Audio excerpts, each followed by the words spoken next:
अब हमारी जो कक्षा है उस कक्षा में हम पढ़ेंगे कि गिरफ्तार जो व्यक्ति किए गए हैं उन गिरफ्तार किए गए व्यक्तियों की तलाशी किस प्रकार से ली जाती है, यानी कि उनकी तलाशी लेने के बारे में क्या नियम है। तो सबसे पहले हम देखेंगे सेक्शन 51। सेक्शन 51 के अंतर्गत है गिरफ्तार किए गए व्यक्तियों की तलाशी का प्रावधान। तो सब क्लोज 1 में दे रखा है कि जब पुलिस अधिकारी के द्वारा वारंट के अधीन जिस वारंट में जमानत का प्रावधान नहीं है या जिस वारंट के अंतर्गत जमानत का प्रावधान है और उस व्यक्ति की जमानत नहीं होती है, तो अब उस व्यक्ति को गिरफ्तार करने वाला जो अधिकारी है वह अधिकारी उस व्यक्ति की तलाशी लेगा और उस व्यक्ति के पास आवश्यक पहनने के जो वस्त्र हैं उन वस्त्रों को छोड़ करके अन्य जो शेष वस्तुएं हैं उनको अपनी कस्टडी के अंतर्गत, अपनी अभिरक्षा के अंतर्गत रखेगा और उस व्यक्ति को एक रसीद देगा जिसमें पुलिस अधिकारी के द्वारा जिन वस्तुओं को उस व्यक्ति से लिया था, उस व्यक्ति के कब्जे से लिया था, उन वस्तुओं का उसके अंतर्गत विवरण होगा। दूसरा 51 सब क्लोज 2 के अंतर्गत प्रावधान है कि जहां किसी महिला की तलाशी करनी है, किसी स्त्री की तलाशी करनी है, उस स्थिति में उस महिला की तलाशी एक महिला है उसके द्वारा ही वो तलाशी ली जाएगी। तो ये हमारा सेक्शन 51 हो गया। सेक्शन 52 में जहाँ आता है वहाँ आता है कि आक्रामक आयुध हैं तो उन आक्रामक आयुधों का अभिग्रहण किया जावे। तो उसके लिए सेक्शन 52 है कि वह अधिकारी या अन्य व्यक्ति जो इस संहिता के अधीन गिरफ्तारी करता है, गिरफ्तार किए गए व्यक्ति से किसी प्रकार का कोई आक्रामक आयुध शरीर पर हो उसके, तो वह उस आयुध को ले सकता है। ऐसे आयुध को वह न्यायालय के अंतर्गत पेश करेगा, यह इसके अंतर्गत बताया गया है। अब सेक्शन 53 के अंतर्गत पुलिस अधिकारी की प्रार्थना पर चिकित्सा व्यवसायी द्वारा अभियुक्त की परीक्षा के संदर्भों में प्रावधान है कि जब कोई व्यक्ति गिरफ्तार किया जाता है वह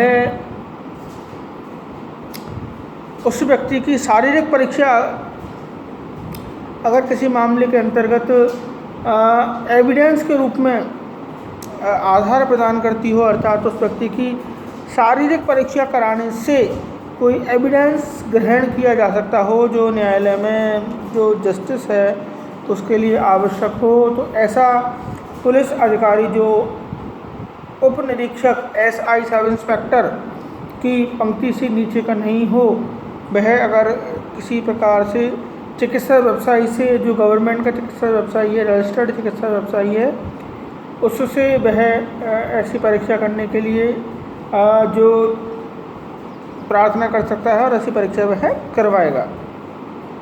जहाँ तक सेक्शन 53 सब क्लोज 2 का प्रावधान है वह है कि जहाँ कोई स्त्री चिकित्सा परीक्षा, किसी स्त्री की चिकित्सा परीक्षा की जानी है तो वह स्त्री की चिकित्सा परीक्षा एक रजिस्टर्ड महिला चिकित्सा के द्वारा ही, जो कि चिकित्सा व्यवसायी है उसके द्वारा की जाएगी या उसके सुपरविजन में ऐसी चिकित्सा परीक्षा की जाएगी।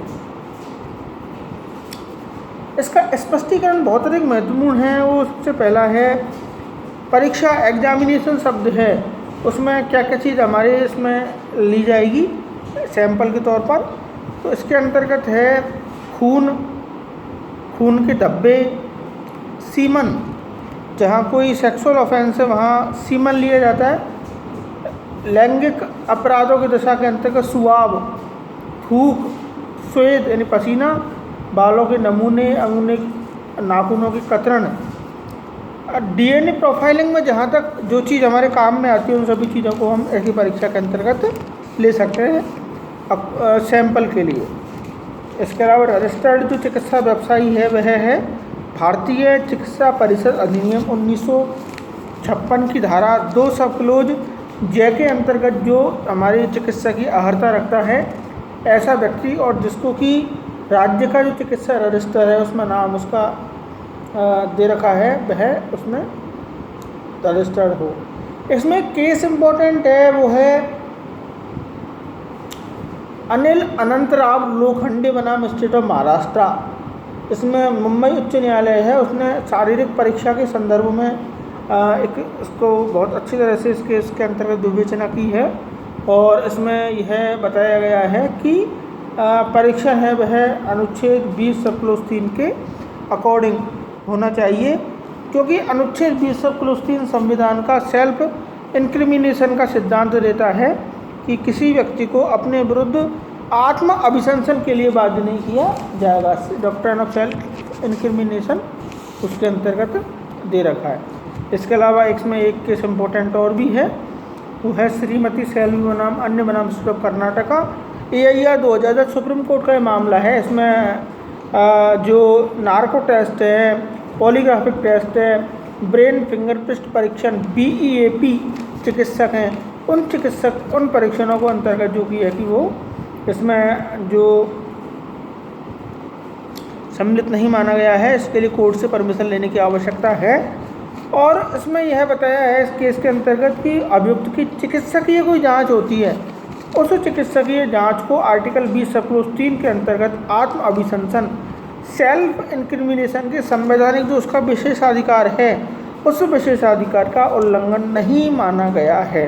तो ये इसके अंतर्गत सिद्धांत जो सेल्वी का जो केस है उसके अंतर्गत प्रतिपादित किया था। इसके अलावा अब हमारा आता है सेक्शन 53A। 53A के अंतर्गत दे रखा है बलात्कार संघ के अपराधी जो व्यक्ति है, उस अपराधी व्यक्ति की चिकित्सा व्यवसाय के द्वारा परीक्षा।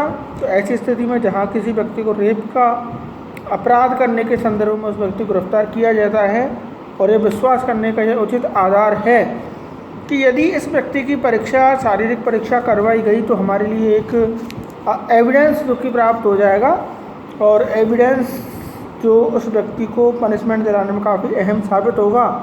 तो उस स्थिति के अंतर्गत 16 किलोमीटर की परिधि यानी कि वह ऑफेंस कहाँ किया गया है, उस स्थान से 16 किलोमीटर की रेडियस के अंतर्गत जो चिकित्सा व्यवसायी है, उस चिकित्सा व्यवसायी के द्वारा ऐसा जो डॉक्टरी मुआयना है वो किया जाएगा और वह एक अविलंब रूप से, यानी कि ये जो हमारे सेक्सुअल ऑफेंसेज होते हैं, इन ऑफेंसों में जो एविडेंस होता है यह मेनली ये जो सीमन है इस पर डिपेंड करता है। तो जहाँ तक संभव हो सके अतिशीघ्र तरीके से इनका जो परीक्षा है वो करवाई जानी चाहिए ताकि एविडेंस अच्छा एविडेंस हमें प्राप्त हो सके और कन्विक्शन जो है वो अधिक हो सके। तो ऐसी स्थिति में यह 16 किलोमीटर का इसमें क्लोज भी डाला है। इस 16 किलोमीटर के रेडियस के अधीन आने वाला जो निकटतम चिकित्सा व्यवसायी है वो परीक्षण इसमें करेगा। तो इसकी 53A सब क्लोज 2 के अंतर्गत वह एक परीक्षा जो कि है कि वह करेगा और एक रिपोर्ट तैयार करेगा। सबसे पहले तो वह उस अभियुक्त का नाम पता लिखेगा, उसकी एज लिखेगा, उसके शरीर पर किसी प्रकार की इंजरी है तो उसका वह उसमें मार्किंग का इसमें एलोकेशन लिखेगा, यानी कि वह लिखेगा कि कहाँ पे ये मार्किंग एलोकेटेड है उसका लिखेगा। DNA प्रोफाइलिंग करने के लिए उसने कोई चीज़ ली है तो उसका वह विवरण उसमें लिखेगा। अन्य कोई मटेरियलिस्टिक जो उसको जो स्पेसिफाइड जो उसको कॉलम्स भरने हैं वो उसको भरेगा। इसके अलावा किस प्रकार से जो रिपोर्ट में उसने क्या कंक्लूजन निकाला है वो उसमें भी उसको डालेगा, टाइम एंड डेट भी उसके अंतर्गत डालेगा, कब स्टार्ट की थी एग्ज़ाम, कब उसने एग्ज़ाम ख़त्म की। तो काफ़ी सारी जो पार्टिकुलरीज है उन सबको भरेगा। रजिस्टर्ड जो चिकित्सा व्यवसायी है वह बिना विलंब के इन्वेस्टिगेशन जो ऑफिसर है उस इन्वेस्टिगेशन ऑफिसर को ऐसी रिपोर्ट को जो उसने तैयार की है 53A सब क्लोज 2 के अधीन उसको सेक्शन 173 CRPC में मजिस्ट्रेट को सब क्लोज 5 के खंड के अधीन दस्तावेजों के भाग के रूप में भेजेगा। तो ये काफ़ी बार क्वेश्चंस पूछ लिया जाता है कि 53A के सब क्लोज 2 के अधीन जो रिपोर्ट है वो CRPC सेक्शन 175 के कौन से खंड में कहाँ प्रयुक्त होती है।